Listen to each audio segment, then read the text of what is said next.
ఒక్కొక్క పాటని గాయకులు అందరూ కూడా ఆలపించడానికి సిద్ధంగా ఉన్నారు. వృషభాద్రికి ప్రాతినిధ్యం వహిస్తున్న సాలూరి వాసురావు గారు ఇప్పటికే ఎన్నో అద్భుతమైన సంకీర్తనలకి బాణీలు కట్టి వాటిని మరింత శోభ చేకూర్చారు. మీకు ధన్యవాదాలు. వృషభాద్రికి ప్రాతినిధ్యం వహిస్తున్న వాసురావు గారు ఎట్టు ధరించను అనే అన్నమయ్య సంకీర్తనలు అద్భుతంగా స్వరపరిచారు. మనందరం విన్నాం కూడా. ఆ సంకీర్తనని మరొక మారు ఆలపించడానికి గాయత్రి నారాయణన్ గారిని ఆహ్వానిస్తున్నాను.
సార్ నాన్నగారు జ్ఞాపకం చేశారు.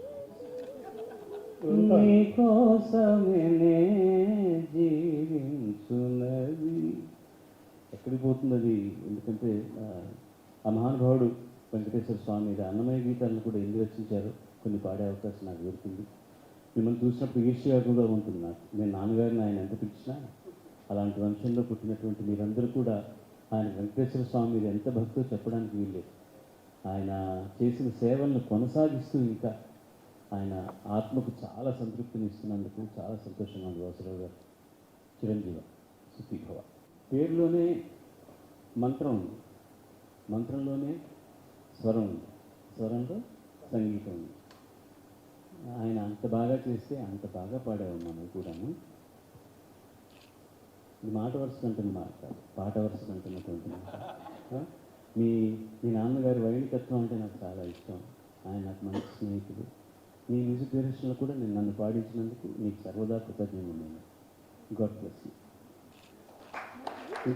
ఇంత అదృష్టం ఎవరికీ ఉండదు. ఎంత పెద్దవాడైనా కూడా చిన్నపిల్లలు కూడా మ్యూజిక్ తీసి నా చేత పాడిస్తున్నారంటే నా మీద ఇంకా నమ్మకం ఉంది.